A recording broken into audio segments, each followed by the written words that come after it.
लेकिन आप railway station बेचेंगे, रेल बेच देंगे, रेलवे ट्रैक बेच देंगे, पूंजीपतियों के हाथ में आप पहाड़ बेच देंगे और आप सारा कुछ बेचते जाएंगे और हम कहेंगे नमो नमो करेंगे? नहीं करेंगे। ऐसे क्यों करेंगे? हम आपके चमचे हैं क्या? हमने अपना जमीर गिरवी रख दिया है क्या? हम सीना ठोक कर कहेंगे यह बात गलत हो रही है, आपने बनाया नहीं और आप बेचेंगे साहब। पीएम मोदी का जो विरोध करेगा वो राष्ट्र विरोधी है। आजकल बड़े घरानों के चैनल हैं, बड़े बड़े घरानों के आज समाचार पत्र हैं, और जो पत्रकार है अगर ठीक से बताएं तो एक मनरेगा के मजदूर जैसी स्थिति उसकी नहीं है। नीट की परीक्षा बेटी ने क्वालिफाई कर लिया, अब 1 करोड़ रुपया रहेगा तो डॉक्टर बनेगी। तुम्हारे बेटी बचाओ बेटी पढ़ाओ की ऐसी की तैसी, फ्री ऑफ कॉस्ट उसे डॉक्टर बना दो और उसे भेज दो ले और लद्दाख में जाकर के वो इलाज करेगी। 1 करोड़ रुपया लगा करके उसका बाप खेत बेच करके डॉक्टर बनाएगा और फिर कहोगे कि श्री राम शर्मा आचार्य को धारण करे, गायत्री मंत्र बोले। ऐसे कैसे होगा? बहनों भाइयों बेटी पढ़ाओ, ऐसे होगा? किया क्या बेटियों के लिए? कुछ कर रहे हो आप? अच्छा नेता कब खोजोगे? अच्छा नेता तो जाति वाला खोजोगे। अच्छा नेता तो जो कुत्ते की पूंछ में सीना ठोक करके कह रहा हूं कि कोई ऐसा नहीं है जिसने अपराधियों का चरण वंदना न किया हो। कौन है? कुलदीप सिंह सेंगर जैसे अराजक को बहुजन समाज पार्टी से पहले। नमस्कार इंडिया, स्वागत है आप सबका द शो विद करण में। दोस्तों, हम जब भी किसी न्यूज़ चैनल को देखते हैं तो हमें अक्सर बड़ी बड़ी खबरें दिखाई जाती हैं, बड़े बड़े न्यूज़ दिखाए जाते हैं, जो खबरें ट्रेंडिंग है वही दिखाई जाती है। कभी भी बड़े न्यूज़ चैनल छोटी छोटी चीज़ों पर चर्चा नहीं करते हैं, ना वो समाज में फैली बुराइयों पर बात करते हैं। जो आम जनता को जो समस्याएं हैं, ज़मीनी स्तर पर जो समस्या गाँव में है और छोटे छोटे गाँव में है, छोटे छोटे शहरों में है, उनको कभी भी कोई न्यूज़ चैनल नहीं दिखाता है। लेकिन आज भी हमारे समाज में कुछ ऐसे लोग हैं जो अपने यूट्यूब चैनल के माध्यम से, अपने सोशल मीडिया प्लेटफॉर्म के माध्यम से लोगों से मिलते हैं, उनसे बातचीत करते हैं और ज़मीनी स्तर पर जो समस्याएं हैं उसको यूट्यूब पर लाते हैं, लोगों तक पहुँचाते हैं और आम जनता को जो समस्याएं प्रतिदिन होती हैं उस पर भी ध्यान केंद्रित करते हैं, सरकार से सवाल करते हैं, प्रशासन से मांग करते हैं और कार्यवाही भी करते हैं, जिससे लोगों में काफ़ी परिवर्तन देखने को मिलता है। तो आज इसी कड़ी में हमारे शो में हमारे साथ हैं ब्रजभूषण दुबे सर, जिनके यूट्यूब पर 7 लाख से अधिक तो नहीं, लगभग 7 लाख सब्सक्राइबर्स हैं और एक निष्पक्ष पत्रकारिता करते हैं, स्वतंत्र पत्रकारिता करते हैं, जिसकी वजह से लोगों में काफ़ी बदलाव भी देखने को मिला है। और आज इस शो में हम उनसे कुछ ऐसे प्रश्न करेंगे जिनका जवाब आपने अभी तक ना देखा है ना सुना है। तो वीडियो में बने रहिए। जोरदार तालियों से स्वागत कीजिए ब्रजभूषण मार्कंडे यूट्यूब चैनल के पत्रकार ब्रजभूषण दुबे सर का। शुभकामना। सबसे पहले तो आज मैं बहुत खुश हूं कि सर जी हमारे आसपास के शहर के हैं, तो मुझे बड़ा प्राउड फील होता है कि जैसे हम लोग काम कर रहे हैं और जिस उम्र में हम लोग काम करना छोड़ देते हैं उस उम्र में ये इतना बड़ा बड़ा काम कर रहे हैं, इसलिए मुझे बहुत एक्साइटमेंट है इनका इंटरव्यू लेते हुए। तो सबसे पहले आपको तहे दिल से शुक्रिया करना चाहूंगा जो आप हमारे शो में आए और हमारे दर्शकों के लिए अपना कीमती समय निकाला। कैसे हो आप? बढ़िया, शुभकामना सभी के लिए। जो लोग भी हमें देख रहे हैं सभी के प्रति हमारा सादर आभार। अच्छा, सबसे पहले तो आप, कुछ लोग ऐसे हैं जो अभी भी नहीं जानते आपको, तो सबसे पहले आप हमारे दर्शकों को अपने बारे में कुछ बताइए। देखिए भैया, हमारा नाम ब्रजभूषण दुबे है जी। और मैं मूल रूप से सोशल एक्टिविस्ट हूँ, पहले जनप्रतिनिधि भी था और अब स्वतंत्र पत्रकार हूँ, यूट्यूबर हूँ। मूल रूप से मैं गाजीपुर का रहने वाला हूँ। गाजीपुर उत्तर प्रदेश का एक छोटा सा जिला है, वाराणसी का सहयोगी है, उसे लाहौरी काशी के नाम से भी जानते हैं जी। वहीं विश्वामित्र पैदा हुए थे, वहीं जमदग्नि मुनि थे, वहीं के परशुराम थे, वहीं के राजा गादी थे, अब्दुल हमीद जी, जो पाकिस्तान के पैटर्न टैंकों को उन्होंने भेद करके देश में एक बड़ा नाम किया था, विश्व के लोग जानते हैं। पाकिस्तान की ऐसी की तैसी कर दिया था और बड़ी बड़ी शख्सियत है, बताने में तो 24 घंटे भी कम पड़ जाएंगे। जी जी। तो जैसा मैंने सुना है कि आप एक पॉलिटिशियन भी रह चुके हैं, आपने अध्यापन का भी कार्य किया है, इसके अलावा भी आपने कई सारे काम किए हैं, तो इन सब चीजों को छोड़कर एक पत्रकारिता ही क्यों चुना आपने? देखिए, एक चीज है कि वैचारिक क्रांति का सबसे बड़ा है राष्ट्रीय आंदोलन के इतिहास को अगर देखा जाए तो पत्रकारों की महती भूमिका है और यह वाक और अभिव्यक्ति की स्वतंत्रता का जो अधिकार है तो हम अपनी बात उठा सकते हैं, जन जन तक पहुंचा सकते हैं, समस्याओं को उठाएंगे, निराकरण की दिशा में जहां तक जनतंत्र हमें इजाजत देगा तहां तक हम जाएंगे। तो ये एक अच्छा माध्यम है और जिस काम में मन लगे जो काम प्रसन्नता से आदमी कर सके उस काम को करना चाहिए। तो हमारे मन मिजाज का है, इसलिए मैं करता हूँ। जी, तो साधारण पॉलिटिशियन, एक नॉर्मल अध्यापक से बीबीएम वर्ल्ड इतना अच्छा चैनल जो आपने शुरू किया है, चैनल शुरू किया, आज लगभग 7 लाख सब्सक्राइबर होने वाले हैं, तो कैसा रहा सफर आपका? सफर मौज में रहा, कहीं कोई तनाव नहीं, कहीं कोई हिचकिचाहट नहीं, खूब मौज में आराम से जहाँ लगे कि इस बात को उठाना चाहिए उसको उठाया और लोगों ने देखा, लोगों की सहानुभूति रही, लोगों ने लगातार प्रश्न दिया।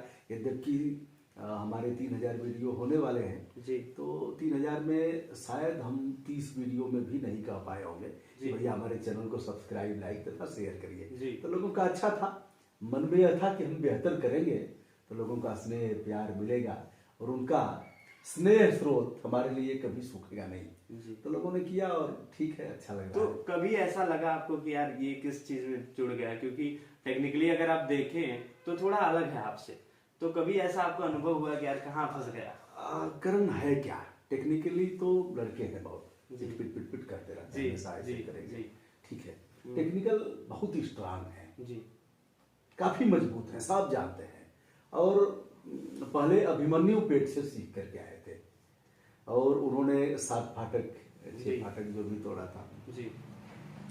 लेकिन अब वह बात नहीं है, तो बच्चे जन्मजात सीख जाते हैं। और पहले लेमन जूस दिया जाता था उनको, कुछ टॉफी बिस्कुट दिया जाता था, अब उन्हें अगर वह जिद करते हैं तो उन्हें मोबाइल दिया जाता है जी। और सब जानते हैं बच्चे। तो टेक्निकल रूप से तो बहुत मजबूत है वह, लेकिन काम करना पड़ेगा। टेक्निकल से नहीं है कि हम केवल जवाब दे लें और अब टिक टाक का समय खत्म हो गया कि 30 सेकंड का नहीं है, लंबा दौड़ है जी। और इस दौड़ में मैराथन जैसा है, मेहनत करना पड़ेगा। तो मेहनत हुई, लेकिन खेल खेल में बहुत कभी मुश्किलें आई? कुछ ऐसा तो कुछ नहीं आया, एक आध अवसर ऐसे जरूर आए। जैसे एक बार प्रधानमंत्री जी की रैली हो रही थी और उस रैली में मैं चढ़ गया। मैंने पहले लिखा पढ़ी किया था कि प्रधानमंत्री जी रैलियां बंद करिए जी। रैलियों का आयोजन देश की सेहत के लिए, अर्थव्यवस्था के लिए और जनमानस के लिए, पर्यावरण संरक्षण आदि जो मान बिंदु हैं देश को प्रतिष्ठापित करने का, उसके लिए बहुत घातक है। रैलियां बंद करिए जी। और आप रैली बंद करेंगे तो अन्य राजनीतिक दल भी बंद कर देंगे, लोग बंद करेंगे, प्रधानमंत्री ने बंद किया तुम भी बंद करो जी। तो अब मैं उसमें चढ़ गया। राजा तालाब में रैली थी, अच्छा, और प्रथम पारी थी इनकी संसदीय क्षेत्र, मतलब वाराणसी से सांसद की जी। और प्रधानमंत्री की पहली पारी थी। मैं चढ़ गया, चढ़ करके मैं देखा पहला हेलीकॉप्टर आता है सीएम योगी का, गड़गड़ाते हुए आया। दूसरा हेलीकॉप्टर आता है महामहिम तत्कालीन श्री राज्यपाल राम नाईक साहब का। तीसरा हेलीकॉप्टर आता है और उतरते हैं, जो बहनों भाइयों करते हुए शुरू कर दिया। सबने भाषण दिया, चलो मैं सकारात्मक बात कर रहा जी। तो मैं रास्ता खोज रहा था कि मुझे रैली कहाँ करना है। मैं अकेले, कोई पकड़ने वाला भी नहीं है, कैसे रैली करूं? मुझे तो संदेश देना है। अब रैली करने में मार भी खाना है। मार खाने का मतलब कितनी मार मारेंगे लोग कि बड़ा नुकसान में नहीं आएगा, जान भी जा सकती है कि विरोधी है जी, राष्ट्रघाती है जी, राष्ट्र विरोधी तत्व है, क्योंकि पीएम मोदी का जो विरोध करेगा वो राष्ट्र विरोधी है। आजकल ये बड़ा खोजते खोजते कहाँ जाऊं, कहाँ से करूं, तो एक वहीं टेंट हाउस वाला, चूंकि टेंट लगे थे और अब तो कोई रैली होती है तो कोई टीवी लग जाती है, लोग वहीं से देखते हैं, क्योंकि हुजूर की शक्ल तो दूर से दिखेगी नहीं। रैलियों में एकाग्रता भी नहीं होती, लोग आते हैं जाते हैं। मेरा यह कहना था कि आप रैली डिजिटल रैली करिए, डिजिटल इंडिया, स्टार्टअप और यह सब चीजें। तो आप क्यों ऐसे कर रहे हैं? देश का नाश कर रहे हैं। हेलीकॉप्टर आएगा, पुलिसकर्मी आएंगे, तमाम 10 करोड़ रुपए से कम में एक रैली नहीं होगी, बड़े लेवल की जितनी है। तो वो स्थान मुझे मिल गया और वहीं से मैंने शुरू किया जी। रिस्क तो था मैंने शुरू किया डिजिटल इंडिया। और इस युग में ऐसी रैलियों की प्रासंगिकता नहीं होनी चाहिए, बंद करिए रैली ऐसे करके।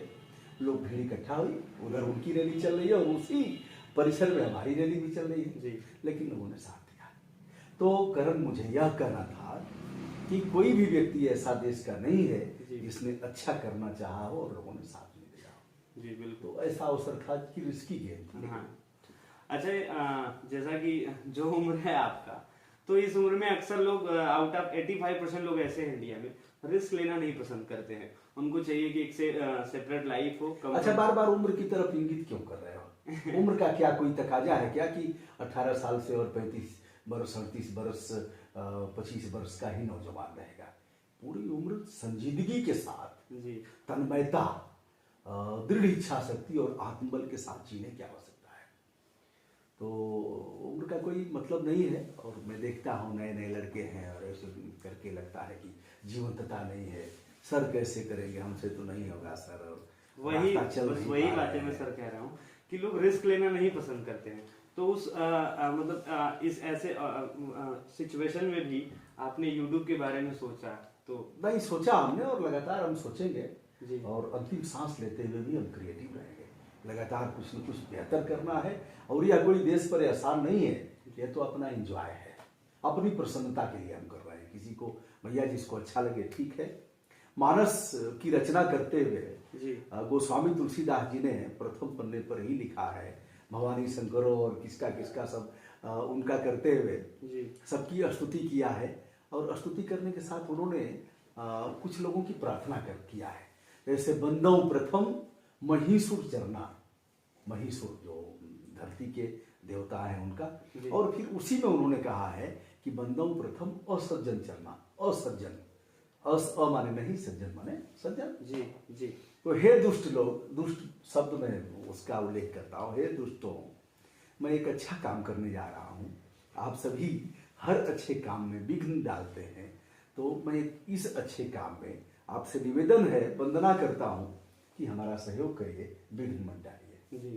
कोई बात नहीं, हर जगह ऐसे होता रहता है। तो यूट्यूब का आइडिया कहाँ से आया? ये दौर शुरू कब हुआ? दौर क्या टाइप वाइप करता था। हाँ। हमारे ससुराल के लोगों ने कहा कि टाइप सीख लेंगे तो इनको नौकरी मिल जाएगी। नया नया जिला, मऊ जनपद नया नया जिला हुआ है, तो हमने टाइप सीखना शुरू किया। तो टाइप हमने 1.5 महीना सीखा, लेकिन उंगलियों का पता था कि क किस पर है, ख किस पर है, ABCD किस उंगली पर है। तो ऐसे ही था। बाद में कंप्यूटर का युग आया, नौकरी तो मिली नहीं, नौकरी के प्रति हमारी वह भी नहीं थी। और यद्यपि उच्च शिक्षा प्राप्त हुए, मैं BPED हूँ, नौकरी मिली भी अध्यापन कार्य की, तो उसको किया नहीं। तो यह चीजें थी, टाइपॉइड था हमारा जी। बाद में संघर्ष होता था, तो एक दो काम रोज हो जाता था। तो उसका फोटो होता था, उस फोटो को कंप्यूटर में डालता था, फिर लिखता था, पोस्ट फेसबुक पर में था जी, बहुत अच्छे तरीके से। तो लगातार करता रहता था ऐसे ही। फिर यूट्यूब पर चैनल बन गया, करते करते करते करते हो गया, चल रहा है। एक चीज और है कि जैसा जो आप काम कर रहे हैं, जैसे स्वतंत्र पत्रकारिता, तो बहुत लोग हैं, युवा पीढ़ियां हैं जो इस काम को करना चाहती हैं, लेकिन उनके मन में एक डर सा बैठ गया है, क्योंकि जो ये समाज में जो शक्तियां हैं, कुछ ऐसी शक्तियां हैं जो उनको रोकती हैं। क्योंकि जो मेन स्ट्रीम मीडिया उनका काम खाली इतना ही होता है, जो बड़े न्यूज हैं, जो बड़ी चीजें हैं, बस उनको वायरल करो, उनको दिखाओ। लेकिन जब अगर हम बात करें जमीनी स्तर की, तो लोग उस पर ध्यान नहीं देते हैं। और जो लोग युवा पीढ़ी हैं जो ध्यान देना भी चाहते हैं, तो उनको दबाया जाता है। और इसी की वजह से उनके अंदर एक डर बन गया है कि यार क्या करे, पता नहीं कोई मार। देखो यह चीजें महत्व की नहीं है जी। वो सही बात नहीं करते हैं। कौन उनको डरा रहा है, कौन धमका रहा है? काम नहीं करना चाहते, काम करें। और वह चाहते हैं कि जल्दी से परिणाम आ जाए, तो जल्दी से परिणाम नहीं आएगा, परिणाम में तो समय लगेगा। तो वह चाहते हैं कि कोई ऐसा छोटा सा रास्ता मिल जाए। जैसे विश्वामित्र लेकर के गए रामचंद्र जी को, लक्ष्मण को, तो उन्होंने कहा कि देखो बच्चों, एक रास्ता 3 दिन का है और एक रास्ता 3 पहर का है। तो 3 दिन वाले रास्ते पर कोई संकट नहीं है, बहुत अच्छे ढंग से हम चले जाएंगे। कोई और एक 3 पहर वाला रास्ता है। 3 पहर वाले रास्ते में एक ताड़का रहती है, बहुत बड़ी राक्षसी है और ऋषि मुनियों को खा जाती है ऐसे। तो क्या करना चाहिए बताओ? तो रामचंद्र जी ने कहा कि प्रभु वह 3 पहर वाले रास्ते से ही ले चलिए। तो रामचंद्र जी का यह था कि हम जोखिम उठाएंगे, रिस्क। किसी भी एक शब्द आता है जोखिम, रिस्क। तो किसी भी काम में रिस्क लेना पड़ेगा, जोखिम उठाना पड़ेगा। बिना जोखिम के तो कोई इस तरह का ऐसा रास्ता नहीं है कि जल्दी से आप क्रॉस कर लें।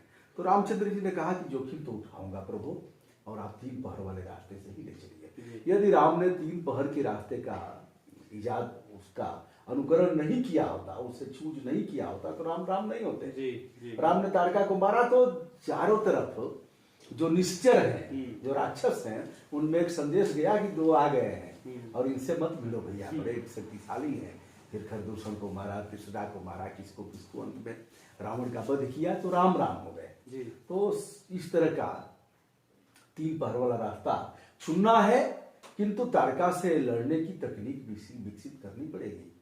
राम जैसा धनुर्धर होना पड़ेगा, नहीं तो तारका चबा जाएगा। तो अब यह है कि 2 रास्ते हैं, एक 3 पहर वाला है, एक 3 दिन वाला है। तो अब चुनना पड़ेगा, लेकिन चलना पड़ेगा, चलने पर ही मुकाम हासिल होगा। ऐसे ही है, कोई ऐसा शॉर्टकट रास्ता नहीं है।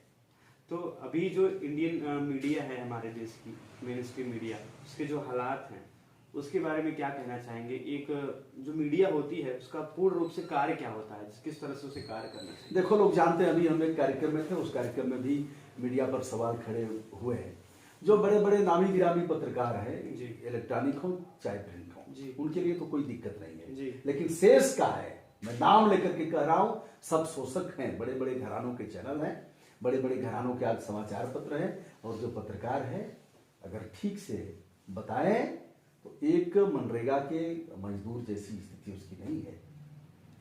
जो काम कर रहा है उन्हें अकाउंट में पैसे भी नहीं मिलेंगे, उनका कहीं नाम नहीं है, जो क्षेत्रीय पत्रकार हैं कहीं कोई नहीं। और बड़े बड़े पेपर तहसील स्तर के पत्रकारों को 2000 रुपया देते थे, अब इस समय वो भी काट लिए हैं। बेटा मैनेज कर, इनकी पोल खोलने की जरूरत है, हम करेंगे, करते भी रहते हैं, इनके दफ्तर पर चढ़ करके हमने किया है, आगे भी करेंगे, क्योंकि उन्हें एक श्रमिक जो श्रम के मानक हैं, जो श्रम के कानून हैं, उसके आधार पर उन्हें पैसे मिलने चाहिए। ऐसा होता नहीं है।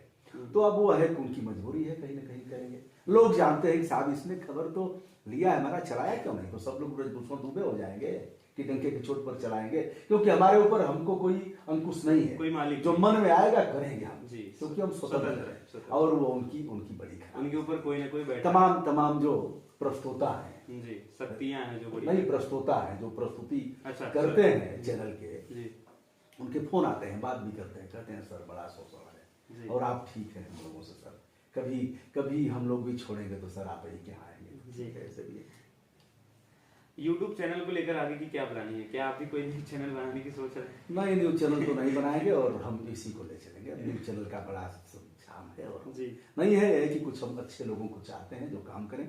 कई बच्चे आए, अब उनको लगता है कि हमारा नहीं चला, ठीक है, और हम उनको प्रश्रय भी देते हैं। तमाम जो यूट्यूबर हैं छोटे छोटे, उनके साथ वीडियो भी करते हैं, उनके लिए हम अपना योगदान भी करते हैं, लेकिन काम करना पड़ेगा। काम बहुत से ऐसे लोग हैं जिनका पेमेंट आया और छोड़ दिए, क्योंकि उन्हें तलाश है कि और पैसा और चाहिए। हमारा भी तो 8000 से शुरू हुआ था, 1 साल मेहनत किए तो हमारा चैनल 1000 सब्सक्राइबर 1 साल में हुए। तो 4 साल मेहनत हुई है, तब तो ऐसा हो रहा है। पीछे स्ट्रगल लगता है, फिर आगे जाके तो करना पड़ेगा, मेहनत करनी पड़ेगी। आपके हिसाब से डिजिटल भारत कैसा होना चाहिए? डिजिटल भारत के बारे में सबसे बड़ी तो यह है कि भ्रष्टाचार मुक्त हो, और डिजिटल जो इंडिया है, जो डिजिटल स्वरूप है, जो इसका मापदंड है, उससे करप्शन कम होगा। लेकिन यह है कि वो लोग भी बड़े साथी रहे जो इसका लगातार काट निकाल रहे हैं। तो अभी एक भ्रष्ट IAS अफसर का हमने किया, ई टेंडरिंग का आदेश हुआ था, लेकिन उसने उसको पालन नहीं किया। ई टेंडरिंग में भी अब भ्रष्टाचार हो रहा है। कई चीजें देखो, हमने एक चीज किया था, मैंने मनमोहन सिंह के रिज्यूम में, लोग पूछते हैं ना कि उस पर क्या किया, उस पर लोगों को लगता होगा कि हम इन्हीं की शोर खोद रहे हैं। हम शोर किसी का क्यों खोदेंगे? आप अच्छा करेंगे उसको अच्छा हम कहेंगे, लेकिन आप रेलवे स्टेशन बेचेंगे, रेल बेच देंगे, रेलवे ट्रैक बेच देंगे, पूंजीपतियों के हाथ में आप पहाड़ बेच देंगे, और आप सारा कुछ बेचते जाएंगे, और हम कहेंगे नमो नमो करेंगे? नहीं करेंगे। इसे क्यों करेंगे? हम आपके चमचे हैं क्या? हमने अपना जमीर गिरवी रख दिया है क्या? हम सीना ठोक कर कहेंगे यह बात गलत हो रही है, आपने बनाया नहीं और आप बेचेंगे साहब। तो इस तरह से अब उस पर है कि इस बात को मैं कहना चाहूंगा कि अच्छे को अच्छा कहना है और बुरे को बुरा कहना है। बेटी बचाओ बेटी पढ़ाओ एक नारा बहुत ट्रेंड में है हमारे भारत में, तो किस तरह से ये काम करना चाहिए? मतलब जो प्रैक्टिकली इस पे काम करना चाहिए वो क्या होना चाहिए? केवल नारा या कुछ और? देखो, उस पहले वाले प्रश्न में छूट भी गया था जी। तो एक तो यह है कि ऐसे जो तमाम IAS अफसर हैं, जो मैंने लोकायुक्त से मांगा था, आप सूची दीजिए कितने लोगों की आपने जांच किया है उत्तर प्रदेश के लोकायुक्त से, और सूची प्राप्त करना हमारा अधिकार है। यह RTI में प्रावधानित है, आप नहीं कर रहे हैं, आप दे नहीं रहे हैं, सूची देने से इनकार कर दिया, बताएगा भी नहीं किसकी किसकी जांच किया है, तो उसके आधार पर हम कोर्ट में जाते कहते साहब यह जांच हुई है और जांच करके ठंडे बस्ते में डाले हैं, तो मालिक हम है। तो जहां तक ऐसे लोगों के मामले हैं, ऐसे लोगों पर कठोर कार्रवाई होनी चाहिए। लेकिन अब यह है कि हमारा गुंडा कैसे कह दिया कि हमारे दल का क्रांतिकारी नेता है और तुम्हारे दल का एक गुंडा है, तस्कर है, माफिया है, अपराधी है, अराजक है, इस तरह का है। तो भैया बगैर किसी भेदभाव की कार्रवाई करनी चाहिए और कंप्यूटर से अपराध रुकेगा, इसमें दो राय नहीं है, रुकेगा, लेकिन उस पर काम करना पड़ेगा और स्वस्थ मन से काम करना। जहां तक बेटी बचाओ बेटी पढ़ाओ की बात है, लड़कियां लगातार इनकी कमी आ रही है और कई प्रदेशों में आंकड़े चाहे जो भी बताए जाए, तो आंकड़े जो आएंगे ठीक आएंगे क्योंकि कंप्यूटराइज सारी चीजें हो गई हैं, लेकिन अभी भी बहुत भयावह स्थिति है। इस आंकड़े को दूर करने की जरूरत है। बहुत जगह ऐसे हैं जहां लड़कों की शादियां नहीं हो रही हैं, अपराध भी इससे बढ़ रहे हैं। जिस तरह से भोजन की नीड है, जिस तरह से पानी की आवश्यकता है, जिस तरह से सोने की जरूरत है, उसी तरह से फिजिकल रिलेशन की भी जरूरत है। यदि वो नहीं होगा तो अपराध बढ़ेगा, उसको आप रोक नहीं पाओगे। इस पर ध्यान नहीं है। बेटी बहनों भाइयों बेटी पढ़ाओ, ऐसे होगा? किया क्या बेटियों के लिए? कुछ कर रहे हो आप तो करना पड़ेगा, ऐसे नहीं चलेगा। बेटियों का इलाज फ्री में हो, आप यहीं चले जाओ ट्रामा सेंटर में, बीएचयू में, देख लो किस तरह से स्थिति है, क्या हो रहा है, और इलाज तक नहीं हो रहा है। हमारे संविधान में वर्णित है भाई कि आप किसी को दवा के अभाव में नहीं मरने देंगे, किसी को ऑपरेशन के लिए ऐसा नहीं करेंगे। तो आप फ्री ऑफ कास्ट कराइए ना भैया। आपके देश के जीएसटी से लेकर के सारे कर ले रहे हैं, जान मारेंगे क्या? तो जान मार रहे हैं। जिसकी भी गवर्नमेंट हो, मैं एक को दोषी नहीं कहता, लेकिन बहनों भाइयों बेटी बचाओ बेटी पढ़ाओ, ऐसे कैसे चलेगा? आप बताओ, मेडिकल में नीट की परीक्षा बेटी ने क्वालिफाई कर लिया, अब 1 करोड़ रुपया रहेगा तो डॉक्टर बनेगी। तुम्हारे बेटी बचाओ बेटी पढ़ाओ की ऐसी की तैसी, फ्री ऑफ कास्ट उसे डॉक्टर बना दो और उसे भेज दो ले और लद्दाख में जाकर के वो इलाज करेगी। 1 करोड़ रुपया लगा करके उसका बाप खेत बेच करके डॉक्टर बनाएगा और फिर कहोगे कि श्री राम शर्मा आचार्य को धारण करे, गायत्री मंत्र बोले, ऐसे कैसे होगा? वो तो करेगा ही। जी। ऐसी क्या चीज है जो आपको मोटिवेट करती है? अच्छे लोगों से सीखता हूँ। जहां भी अच्छा कुछ दिखा वहां सीख लेता हूँ, टुकड़ों टुकड़ों में सीखते रहता हूँ। यही है, जिन लोगों ने कुछ बेहतर किया है उनको नतमस्तक होकर के प्रणाम करता हूँ और उनसे सीख लेता हूँ। अच्छे दिन के बारे में क्या कह रहे हैं? क्या वाकई अच्छा दिन आ चुका है इंडिया में? नहीं, अच्छे दिन के लिए हम लोग जिम्मेदार हैं। जिस दिन हम टोका टाकी शुरू कर देंगे, जिस दिन बेटी रोटी के लिए जाति हो सकती है, तोड़ रहे हैं लोग, तोड़ना भी चाहिए, हम इस बात के पक्षधर हैं। लेकिन जहां तक देश का सवाल है, जहां तक करप्शन का सवाल है, जहां मतदान का, एक चीज बताओ, अच्छे डॉक्टर आप खोज लेते हो, इलाज कराना है तो भैया अच्छा डॉक्टर पता करते हैं यहाँ वहाँ। अच्छे अधिवक्ता आप खोज लेते हो कि मुकदमा कौन जीतेगा, कौन अच्छा वकील है। तो अच्छा पॉलिटिशियन क्यों नहीं खोजते हो? अच्छा नेता कब खोजोगे? अच्छा नेता तो जाति वाला खोजोगे। अच्छा नेता तो जो कुत्ते की पूंछ में कमल का फूल बांध देगा, कुत्ते की पूंछ में बांधेगा अपना साइकिल और कुत्ते की पूंछ में हाथी को बांध देगा, उसी को आप देंगे? कुत्ते के पूंछ में कमल का या पंजा बांध देगा। मैं इसलिए कह रहा हूं, सीना ठोक करके कह रहा हूं कि कोई ऐसा नहीं है जिसने अपराधियों का चरण वंदना न किया हो। कौन है? कुलदीप सिंह सेंगर जैसे अराजक को बहुजन समाज पार्टी से पहले वह कांग्रेस का था, युवा कांग्रेस का, उसके बाद बहन जी ने कहा कि बेटा आ जाओ, मुझे तो इसकी जरूरत है। तो खेल हुआ, बहन जी ने विधानसभा में पहुंचा दिया।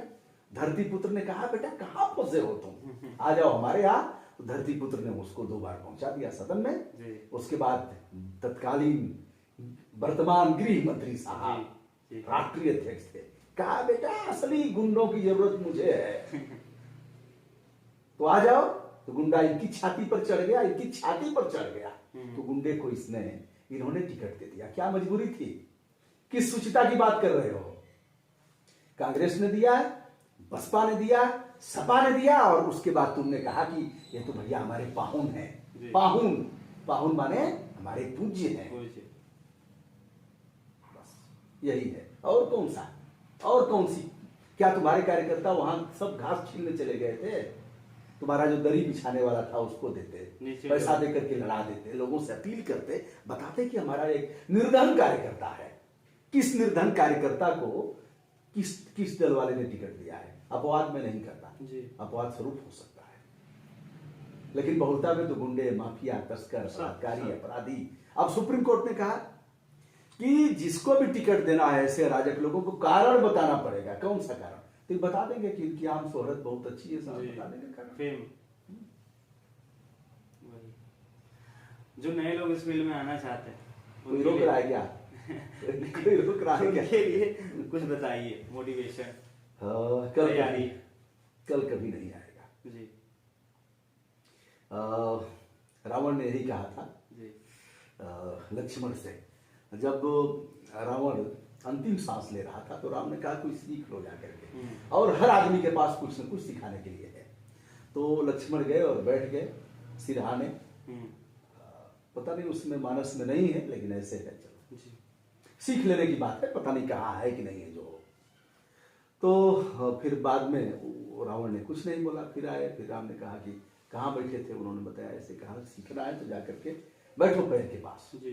बहरहाल रावण ने यही कहा कि मैंने सोचा था कि समुद्र पर पुल बनाऊंगा, मैंने यह भी सोचा था कि एक सीढ़ी लगवाऊंगा, सीधे स्वर्ग तक जाएगी, लेकिन मैंने सोचा जब चाहूंगा इसे कर लूंगा, और समय खत्म हो गया, और किसी और ने कर तो करने की ही बात है। कल तो कभी आएगा, आपको ही शुरू करना पड़ेगा। कल कभी नहीं आएगा, शुरुआत आज और अभी से। यही है, यही बात कबीर ने भी कहा था, यही बात महापुरुषों ने भी कहा था। तो जो सोच रहे हैं तो सोचते रह जाओ, ऐसे ही सोचते सोचते जीवन बीत गया, शुरू कर दो जी। परिणाम की चिंता मत करो, जो होगा सब देखा जाएगा। परिणाम तो आएगा ही। हम बालू को पीस करके तेल निकालेंगे, ऐसा सोच करके करना है, ठीक है? यही है, मोटा मोटा फंडा है अपना जी। और अंत में आप हमारे शो के बारे में कुछ कहना चाहेंगे? बातें तो वही हैं जो घिसी पीटी चीजें हैं, फिर दोहराने का कोई मतलब नहीं है। करण, अच्छा कर रहे हो, बेहतर करना है और लोगों को खोजना है, कभी निराश नहीं होना है। बहुत से लोग बुला करके इंटरव्यू नहीं देंगे, बहुत से लोग इंटरव्यू के लिए और भी कहेंगे, बहुत से लोग कह देंगे यार तुम्हारे पता नहीं कितने लोग देखते हैं तुम्हारा, ऐसे भी है, तो इससे हताश नहीं होना है। और एक चीज और, जो सेलिब्रिटी हैं उनके अपेक्षाकृत छोटे छोटे ऐसे लोगों का जो बेहतर कर रहे हैं, उनका इंटरव्यू लेना काफी लाभप्रद होगा, जैसे मैंने सोचा, जैसे आप बात कर रहे हो जी। तो हम तो ऐसे ही करना चाहेंगे। हम जमीन पर बैठ करके, लेकिन दौड़ करके नहीं करेंगे। देखिए साहब ये निकल रहे हैं और ये है, शीशा में लगा दिया और वो शीशा बंद कर रहे हैं, फालतू का ये सब नहीं करना है। जी। हाँ, जो ठीक है आप ढंग से करेंगे तो भैया ठीक है, नहीं तो नमस्कार, हम तो चल रहे हैं भैया खेत खलिहान में, और खुरपी वाले का करेंगे, हम खचिया वाले का करेंगे, हम जो गधे से खच्चर से जो ईंट ढूंढ रहे हैं उनका करेंगे, हम जलेबी जो गुड़ की जलेबी बना रहे हैं उनका कर रहे हैं। बाहर बजाय नमस्कार, चलिए साहब आपसे बढ़िया है, उससे अच्छा चलेगा और उसको हम प्रश्रय भी देंगे, ट्रैक देंगे, एक फील्ड देंगे। जी, थैंक यू, बहुत बहुत शुक्रिया, आप हमारे शो में आए और इतना कीमती समय दिया हमारे। कीमती समय कौन पूछ रहा है जी? कीमती समय कौन सा? तो हमारी शुभकामनाएं बेहतर करना है। सादर नमस्कार, धन्यवाद। तो दोस्तों आज के इस शो में बस इतना ही। आप सभी को ये वीडियो कैसा लगा, ब्रजभूषण सर की बातें कैसे लगी, और आप भी चाहते हो कि हमारे अगले शो में कोई आपके शहर का, आपके अगल का बगल का कोई आए, इस शो में आए और अपना परफॉर्मेंस दे, अपनी कला को दिखाए, तो वो भी आप हमें कमेंट बॉक्स में बता सकते हैं। और हाँ, अगर आप हमारे चैनल पर नए हैं तो आप हमारे चैनल को सब्सक्राइब करके बेल आइकन यानी कि घंटे का बटन दबा दीजिए, ताकि आप हमारे आने वाले शो को सबसे पहले देख सके। अभी के लिए बस इतना ही, जय हिंद।